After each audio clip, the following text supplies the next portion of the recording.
Hello, this is Dwight Norris of fishingnetwork.com, and here we are on the Charles River at a bridge abutment right next to Mount Auburn Hospital, and I can't remember the name of this boathouse that's next to Mount Auburn, but if you know, shout out below in the comments. As you can see, it is very cold and very icy. Tomorrow is supposed to be about, 56 degrees, but right now it's still cold. It's a balmy, 22, hopefully. Maybe it's gone to that amount, but maybe not. Now, I came here because previously I made a video called How to Use Topographic Maps to Catch Bass. You can go right up here, I believe. There should be a little tag popping out that will link you to that video. And you could go over there and see exactly what I said about this location, particularly that side of the location right there, which I can't get to. Right now, in the lower part of further in from the lower basin of the Charles River, this is the one spot that has the deepest hole next to a bridge abutment. Most other places are around, 8 to 10 feet, but right here, it's 18 feet, pretty much right there, but it's iced over, unfortunately. The water is open in the wrong spot, and I really wish it was open on the other side because it's easy access right there. But maybe in a couple days I'll have to come back here and check it out again. But right now, right here behind me, right there is open, which is probably shallow, but also right here is open. There's this weird crack line right here that goes right to there, and I wonder, like, did somebody drag something there or what? But I know I don't want to step on it because that's exactly where it's going to split. So don't be stupid. If you see ice out there, you see some people walking, which they have been right on this first little section, and they're fine. I'm a heavy guy. You never know that 1 second when that ice is going to start cracking, and once it starts, it don't stop. So keep safe. Listen to your local authorities about when a particular section of a river or a lake or a pond has gotten its minimum of 4 inches so that you can actually walk on it. Right here, obviously not 4 inches, so not safe, not gonna try it. I'm gonna do my long cast with my my European night crawlers that I got from insectsales.com. I got the whole rig set up here. It's that crappy eBay rod, but my other reel snapped on the Eagle Claw packet. Bummer. So I moved my Ibu Garcia to this rod, and I should be able to make something happen.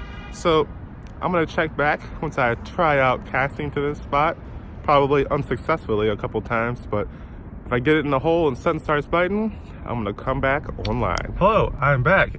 Nice and warm in my car, and I almost forgot to have an outro to the video. So there were 2 spots I was fishing at, and they were paying about the fish. Have you ever ice fished, but not straight down, and had to cast about 30 or 40 yards and then have it to drop in a hole? And then when you reel it back in, the hook or the weight gets caught on the edge of the ice, which is not like, 90 degrees. It's all jagged and stuff gets stuck in there. So I'm pulling it, and it's like chink, chink, chink, and like each one I know that the worm is actually falling off. So when I get it back and the worm's all mangled, I'm like, was it a fish bite? I didn't feel a fish bite, but the worm's gone or it's all mangled up. So what do I confer from this? Well, I know, one, that when it did go through the hole, it only dropped about 8 feet. So the backside of the bridge abutment was definitely way less than getting to the optimal spot. So I will have to come back here when it melts. Not quite sure when that'll be. The next 2 days will be 58 and almost 60 degrees. That will get us started, but I still think there'll be a lot of ice flow. It'll probably be breaking up a lot. And getting over here during lunch is a little harder than just going over to the MIT, the broad channel, which I know I'll catch fish, and there'll be a little bit of holes in the ice over there. So tomorrow and probably Tuesday, I'll go over to the Broad Canal over at MIT at lunchtime, and I'll do some fishing.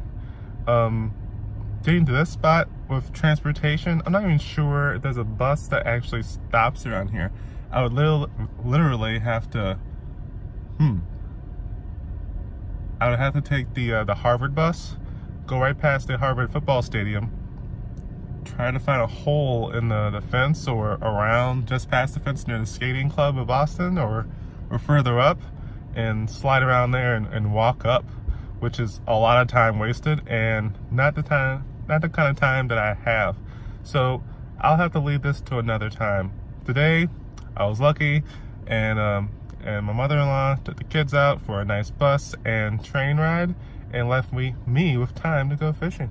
And it's only 11:49 right now. I'm going back and I'm gonna get prepared for the Super Bowl.